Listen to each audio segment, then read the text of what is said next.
Hi friends, ഇന്നത്തെ നമ്മുടെ video എന്ന് പറയുന്നുണ്ടല്ലോ ഞങ്ങളുടെ പള്ളിപ്പെരുന്നാളിൻ്റെ ഒരു വീഡിയോ ആട്ടോ. ഇത് എടുത്തു വെച്ചിട്ട് ഏകദേശം ഒരു 2 ആഴ്ചയായി. നമുക്കിത് പോസ്റ്റ് ചെയ്യാൻ പറ്റിയില്ല. തിരക്കിനിടയിൽ നമ്മൾ നാട്ടിൽ പോയിട്ടുള്ള വിശേഷങ്ങളായിട്ട് നാട്ടിൽ പോയി നമ്മൾ തിരിച്ചെത്തി. ഒരു 15 ദിവസത്തെ വെക്കേഷനാണ് നാട്ടിൽ പോയത്. നാട്ടിൽ പോകുമ്പോൾ മനസ്സിലെ ഏറ്റവും വലിയ ആഗ്രഹമായിരുന്നു പള്ളിപ്പെരുന്നാൾ കൂടണം എന്നുള്ളത്. കാരണം ഞാൻ 9 വർഷത്തിന് ശേഷമാണ് എൻ്റെ പ്രവാസ ജീവിതത്തിനിടയിൽ പെരുന്നാൾ കൂടാനായിട്ട് നാട്ടിൽ പോകുന്നത് കേട്ടോ. നമ്മൾ 1-2 പ്രാവശ്യം പോയിട്ടുണ്ടെങ്കിൽ നമുക്ക് പെരുന്നാളിന് ആയിട്ട് പോകാൻ പറ്റിയിട്ടില്ല.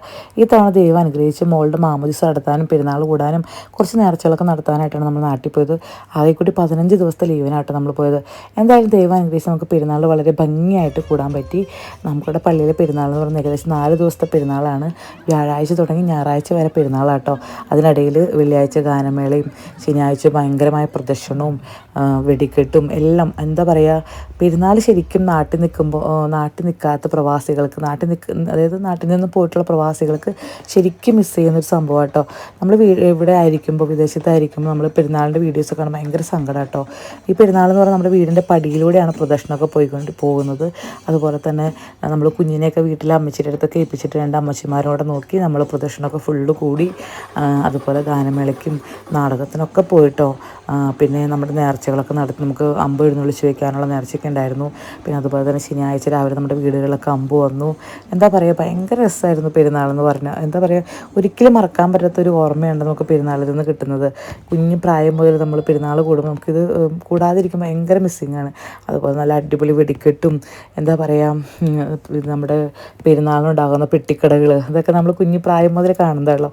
പെട്ടിക്കടകളും അവിടെ എന്താ പറയുക, ഒരു 4 ദിവസം നമ്മുടെ വീട്ടിലും പള്ളിയിലുമായിട്ട് ഒരു ഉത്സവത്തിൻ്റെ ഒരു പ്രതീതിയായിരുന്നു നമുക്ക് ശരിക്കും പെരുന്നാളെന്ന് പറയുമ്പോൾ. അതുപോലെ പെരുന്നാളിൻ്റെ കുർബാനയും നൊവേനകളും എല്ലാം നമ്മൾ കൂടിയിട്ടോ. എന്തായാലും ദൈവത്തിന് ഒരുപാട് നന്ദി. നമുക്ക് ഈ വിദേശത്തായിരിക്കും ഇങ്ങനെ 15 ദിവസം പോയുള്ളെങ്കിൽ ആ 15 ദിവസം നമുക്ക് ശരിക്കും 15 ദിവസവും നമ്മുടെ ഏറ്റവും നല്ല രീതിയിൽ തന്നെ യൂസ് ചെയ്തു എന്നുള്ളതാണ്. നമ്മൾ ഒരു ദിവസം പോലും ഗ്യാപ്പില്ലാതെ നമ്മൾ ഓരോ നേർച്ചകളൊക്കെ നടത്തി. ചെന്നതിൻ്റെ 2-ാം ദിവസം തന്നെ മോളുടെ മാമോദിസ നടത്തി. അത് കഴിഞ്ഞ് പെരുന്നാളിൻ്റെ എന്താ പറയുക, നൊവേനയും കാര്യങ്ങളൊക്കെ കൂടി. അങ്ങനെ നമ്മളെല്ലാം ഭംഗിയായിട്ട് കൂടി തിരിച്ചു വന്നു കേട്ടോ. പിന്നെ പെരുന്നാൾ പ്രമാണിച്ച് റോഡിലൊക്കെ നല്ല അടിപൊളി അലങ്കാരങ്ങളായിരുന്നു കേട്ടോ.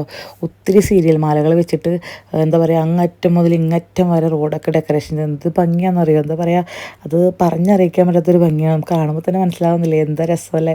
ഇതൊക്കെ നമുക്ക് നാട്ടിൽ നിന്നാലായിടോ അനുഭവിച്ചറിയാൻ പറ്റുള്ളൂ. എന്താ പറയുക, പ്രവാസി എന്ന് പറയുമ്പോൾ പ്രവാസിക്ക് നാട്ടിൽ ചെല്ലുമ്പോൾ കിട്ടുന്നൊരു ഏറ്റവും വലിയൊരു അനുഭവമാണ് ഇതൊക്കെ കേട്ടോ. ഒരിക്കലും മറക്കാൻ പറ്റാത്തൊരു പെരുന്നാളായിരുന്നു.